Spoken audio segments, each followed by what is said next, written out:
BJP दोलोआव जगदान जादों बबे दोलोनिफ्राय जादों आरो साबसे दिनैहाय थारमाने आङो दहाय सिगाङावबो मोनसे खालामखांबाय आरो सेकेन्डआव आं बै सिउगुरि प्राइमारि मैथाबारियाव 50 जन खेबसे खालामबाय आरो दिनैहाय बाव गोख्रों आफलागाव प्राइमारि सिङाव थानाय इयुथनि मावथिफारिया बिथांमोनहा इउथ अफिसाव थायोमोन गोदो बिथांमोना आंनि जानानैनो सान हर खाथिनानै आंखौ देरहासार खालामहरनाय गोख्रों वार्कारफोर दा बिथांमोना दिनै फिन आंनि खावलायनाय बादि बिथांमोनखौ आं खावलायदों बिथांमोना खावलायनाय बादि दिनैहाय बिथांमोना नुजानानै आंजों थाफानानै खामानि मावनो होननानै बिथांमोना दिनैहाय आंजों आखाइ हमफैदों बेनि थाखायनो आं बिसोरखौ जोबोद मोजां मोनदों जिहेतु सिगांनिफ्रायनो बिथांमोना आंजोंनो दंखायोमोन मावनानै देरहासार खालामखानाय थिग बेबादिनो बिथांमोना दिनैहाय खोथा होदों फैगौ जोंहा जानो गोनां 25नि बिटिसिनि इलेक्सनाव बिथांमोना आंजोंनो गोसो होसारनानै खामानि मावगोन होननानै खोथा बुंदों जेरैखि जाया देरहानायनि खामानिखौ जों मावनानै होगोन होननानै बिथांमोना दिनैहाय खोथा होदों दा बे हिसाबै बिथांमोना दिनैहाय जेसेबां आफलागाव प्राइमारिनि सिङाव BPFनि इयुथनि सेंग्राफोर बिथांमोना दिनैहाय आंजों बे हाबाफारियाव बाहागो लाफैबाय आरोखि साबैसेसो जन जाफैदों गासै 17 जन इउथ BPFनि 17 जन आरो सिगाङाव जाखानाय दं माखासे दा मथा-मथि आफलागाव प्राइमारि हिसाबै इउथ BPFनि सेंग्राफ्रा बारा गैला साब्रै साबा दंबावो बाखिफ्रा जे जायगायाव अफिसाव थायो बिसोर फैखाजोब्बाय दा आं बिथांमोनखौ BJPआव बरायनानै लाबाय आरोखि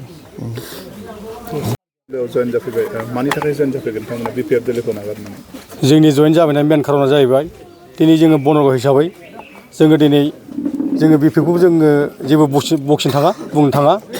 मानोना जोंनि थाखाय दिनै जोंनि बनरगाव समस्थियाव जोंखौ नायग्रा अनग्रा मोजां गोवार गोसो जाय दिनै जोंनि BJPनि केन्डिडेट जागोन जोंहा राजिब प्रसाद ब्रह्म जोङो बिथांखौनो जोङो दिनै जिउयै माहामै जोङो दिनै बिथांखौ जों दिनै सापर्ट होनानै जों देरहानो थाखाय जोङो दिनै बे BPFनिफ्राय नागारनानै जों दिनै इउथ हिसाबै इउथ BPFआ जों दिनै नागारनानै जों दिनै BJP जगदान फैनाय जाबाय जिहेतु गोलाव सम BPFआ देरहासार जाबोदोंमोन बे बाराव BPFआ देरहानायनि थासारिया मा गैया जेबो लाइन गैया जोंनि बनरगाव हिसाबै दैदेनगिरिफ्रानो BPFनि दैदेनगिरिफ्रा रावबो थिग गैला आरो जोंखौ लिडिं खालामग्रा रावबो गैला आरो बनरगाव समस्ति हिसाबै देरहानांगौआनो खुनु नुहुरखायासै हाखाला आरो जिर' जाखाबाय BPFआ 100% आरो जोंनि इउथआ जों गासिबो दिनै फैजोबखाबाय आफाना दिनै दंबावो साब्रै साबासो दिनै बिसोरखौबो जों कन्टेक्टआव दंगासिनो बिसोरबो थाबैनो फैगोन आरो जों बिसोरखौ थाबैनो लाबोगोन जोंनि बे BJP पार्टियाव राजिब बांगाल ब्रह्मआ बा BJPआ फिन देरहाफिननायनि चान्स दङ नामा बेबायदि 100% जोङो बेखौ नुहुरनानैथ' जों फैदों नङाबाथ' जों ओरैनो फैया जाबाय दे बुंसै दिनैहाय बे सुखानसरा प्राइमारिनि सिङाव थानाय गपिनाथपुर गामिनि आं जा अर्जुनफोरनि न'आव नुजाफैनानै दिनैहाय आं जयनिं हाबाफारि लाफैदों बाव जोंनि सुखानजरा प्राइमारिनि भाइस प्रेसिडेन्ट सासे दं बे बिथाङा दिनै आंजों जयनिं जादों आरोबाव सासे दंबावो जोंहा जोंनिनो फुराना लोगो एक्स-बिल्टिनि मनु कुमार ब्रह्म बिथाङाबो दिनैहाय आंजों जयनिं जादों आरो उनाव जोंहा दंबावो खबरानि गोख्रों मावथिफारि लोगो बिथांमोना दिनैहाय आंजों बाव जयनिं जाफाफैदों बिथांमोना सिगाङावहाय गुबुन दोलोआव दंमोन BPF दोलोआव माखासे UPF दोलोआव दंमोन दा बिथांमोना दिनैहाय BJP दलखौनो मोजां मोननानै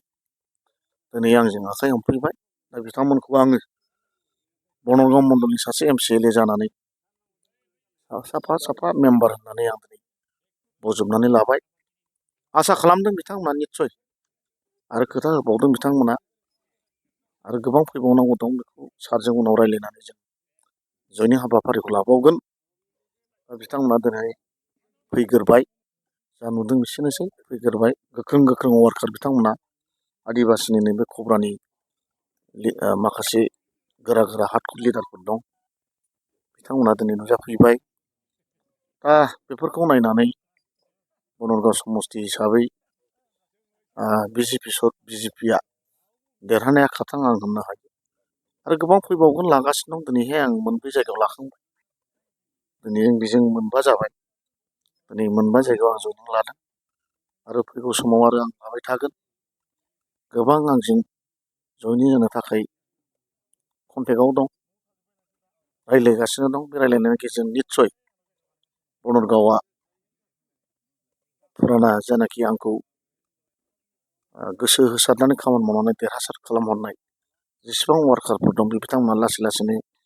फैगोन होननानै आसा दं। आरो आं बनरगावनि रायजो राजा बिथांमोनखौ आं खावलायहरो जाहाथे नोंथांमोना आंखौ फिन खेबसेबाव मदद होनो थाखाय आङो गुरैयै खावलायहरनाय जाबाय। गोजोन्थों। নমস্কাৰ। আজি আমি BPF দলৰ ভাইচ প্ৰেচিডেণ্ট আছিলোঁ। এতিয়া আমি আমাৰ মনৰ ইচ্ছাতে আমি বিজেপিত জইন কৰিলোঁ আৰু আজিৰ পৰা আমি বিজেপি পাৰ্টিকে কৰি থাকিম। এইটোৱে মোৰ ইচ্ছা আৰু কি।